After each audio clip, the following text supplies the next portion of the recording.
Hello friends, আসসালামু আলাইকুম। আমি হাসি। আমার ব্যস্ত রান্নাঘরে সবাইকে ওয়েলকাম করছি। ফেসবুক পেজে যারা আছেন এবং আমার ইউটিউব চ্যানেল ব্যস্ত রান্নাঘরে যারা আছেন সবাইকে শুভকামনা জানিয়ে শুরু করছি আজকের রান্না। আজকে আমি করব শিং মাছ, নতুন আলু, বেগুন, টমেটো দিয়ে শিং মাছের ঝোল। তো এই শিং মাছটা অনেকেই পছন্দ করেন না, কিন্তু এটা অনেক পুষ্টিকর খাবার। তো দেখুন, শিং মাছটা আমি সুন্দর করে পরিষ্কার করেছি, একদম ঝকঝকে করে।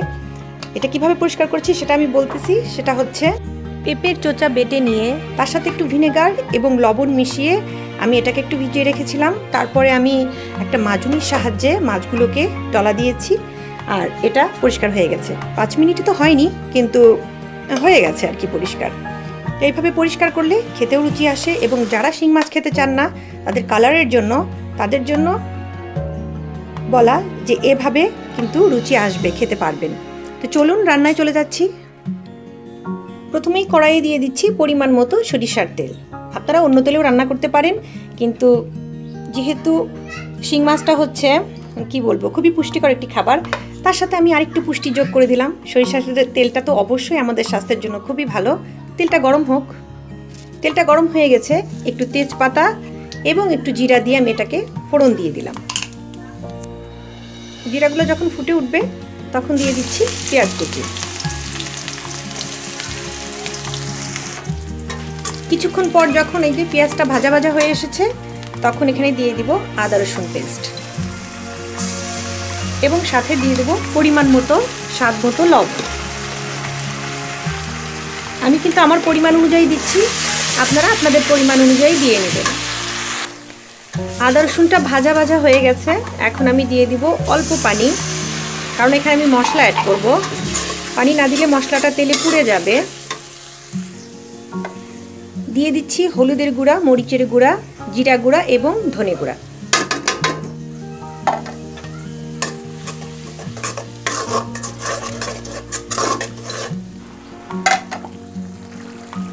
দিয়ে দিচ্ছি হাফ চামচ পরিমাণ গরম মশলার গুঁড়া। আপনারা হয়তো ভাবছেন যে গরম মশলার গুঁড়া কেন দিলাম মাছ রান্নাতে। এর আগে কিন্তু আমি আমার চ্যানেলে বাইং মাছ বা গোচই মাছ, যেটাই বলেন না কেন, সেটাও কিন্তু আমি এই একই স্টাইলে রান্না করেছিলাম। গোচই মাছ, বাইং মাছ বা এই শিং মাছ, যেটাই বলেন না কেন, এগুলোতে কিন্তু মাংসের স্টাইলটা যায়, আর আমি সেই জন্য এখানে গরম মশলার গুঁড়াটা দিয়ে দিয়েছি। এগুলো মাছের টেস্ট অন্য মাছের চেয়ে একটু আলাদা হয়, সেই জন্য আপনি যখন গরম মশলা দিবেন তখন কিন্তু খারাপ লাগবে না, খেতে ভালোও লাগবে। আর হচ্ছে খেতে একদম গরুর মাংস বা মুরগির মাংসের একটা টেস্ট আপনি পেয়ে যাবেন। আরেকটি কথা, আমি আস্ত গরম মশলা কেন দিইনি, আসলে মাছের ভিতরে আস্ত গরম মশলাগুলো দেখতে ভালো লাগে, সেই জন্য গরম মশলা বলতে আমি যেটা বোঝাচ্ছি সেটা হচ্ছে সাদা এলাচ, দারচিনি, লং, গোলমরিচ, এই সকল আর কি। এগুলো একসাথে আমি হালকা ভেজে গুঁড়ো করে নিয়েছিলাম। আপনারা চাইলে কেনা গরম মশলার গুঁড়াও এখানে অ্যাড করতে পারেন, কোনো প্রবলেম হবে না। মশলা ভুনানো হয়ে গেছে, দিয়ে দিচ্ছি অল্প পরিমাণ পানি। এখন এই পানিটা বলক আসলেই আমি এখানে মাছ কষানোর জন্য দিয়ে দিব। পানিতে বলক এসে গেছে, এখন আমি দিয়ে দিচ্ছি সেই পরিষ্কার করা ঝকঝকে শিং মাছগুলো দিয়ে একটু নেড়ে চেড়ে নেব। যেহেতু এটা মাংস না, সিদ্ধ হতে খুবই কম সময় লাগবে, সেই জন্য আমরা একই সাথে দিয়ে দিচ্ছি আলু। একই সাথে আমি সবকিছু কষাবো। বেগুনটা পরে দিব, কারণ বেগুন সিদ্ধ হতে সময় লাগে না, আর আলুটা যেহেতু সিদ্ধ হতে সময় লাগে সেহেতু আমি আলুটা আগেই দিয়ে দিলাম। এখন এগুলোকে আমি একসাথেই সবকিছু কষিয়ে নেব। ঢাকা দিয়ে দিচ্ছি, বলক আসুক। 6-7 মিনিট পর একটু খুলে নেড়ে দিলাম। আর একটু কষাতে হবে। এখন দিয়ে দিচ্ছি টমেটো কুচি, কারণ এগুলো সিদ্ধ হতে সময় লাগে না। আর দিয়ে দিচ্ছি বেগুন, দিয়ে একটু নেড়ে চেড়ে নেব।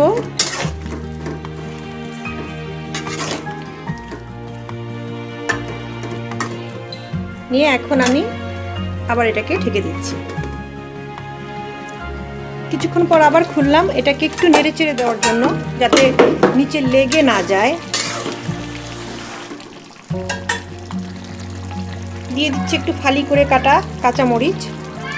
কাঁচামরিচটা পরে দিলে এর কালারটাও ভালো থাকে এবং এই ঘ্রাণটা একদম অন্যরকম আসে। এখন আর এটাকে ঢাকবো না, একটু নেড়ে চেড়ে নিব। কষানো প্রায় শেষের দিকে, লেগে যাতে না যায়। নিয়ে অবশ্যই এখন ঝোল দেব, কিন্তু গরম পানি দিয়ে। এদিকে আমার গরম পানিটা হয়ে গেছে, এখন আমি ঝোল দিয়ে দিচ্ছি। ঝোলটা পরিমাণ মতো দিতে হবে, অতিরিক্ত ঝোল হলেও আবার ভালো লাগবে না। কিন্তু শিং মাছ খুবই ভিটামিনযুক্ত এবং খুবই পুষ্টিকর খাবার। ঝোল ঝোল রাখলে ঝোলের ভেতরের ভিটামিনটা আরও অক্ষুণ্ণ থাকে। এখন ঢেকে দিচ্ছি, ঝোলটা একটু কমে আসলেই হয়ে যাবে। 7-8 মিনিট পর খুললাম। চুলাটা আমি এখন মিডিয়াম করে দিয়েছি, এতক্ষণ মিডিয়ামই ছিল, আর একটু আস্তে করে দিয়েছি।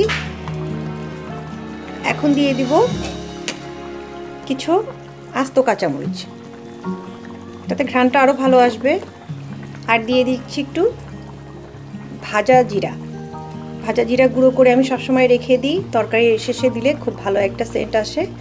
দিয়ে দিলাম। এখন এটাকে, চুলাটাকে আমি একদম আস্তে দিয়ে ঢাকা দিয়ে দিব মাত্র 5 মিনিটের জন্য। 5 মিনিট হয়ে গেছে বন্ধুরা, আমি চুলাটা বন্ধ করে দিয়েছি। এই মাত্রই বন্ধ করলাম, দেখি আপনারা বুঝতে পারছেন এখনও বুদবুদি একটু একটু উঠছেই। তো দেখুন বন্ধুরা, এইরকম শিং মাছের কিন্তু এইরকম ঝোলঝুলি ডাক্তাররা খেতে বলেন, যাতে এটা পুষ্টিগুণটা ভালো থাকে। তো ভিডিওটি ভালো লাগলে অবশ্যই একটি লাইক দিবেন আর আমার চ্যানেলটি সাবস্ক্রাইব করবেন। আর আমার আপডেট ভিডিও পেতে পাশে থাকা বেল আইকনটি অবশ্যই ক্লিক করবেন। আমি আপনাদের একটু পরিবেশন করে দেখিয়ে দিলাম। হয়ে গেল আমার নতুন আলু, বেগুন এবং টমেটো দিয়ে শিং মাছের ঝোল। আশা করি করোনাকালীন সময়ে এই পুষ্টিকর খাবারগুলো আপনারা খাবেন, যাতে আপনার এবং আমাদের শরীরের ইমিউনিটি ভালো থাকে। আমি হাসি, আবার আসবো অন্য কোনো রেসিপি নিয়ে। ততক্ষণের জন্য আমার জন্য দোয়া করবেন। আল্লাহ হাফেজ।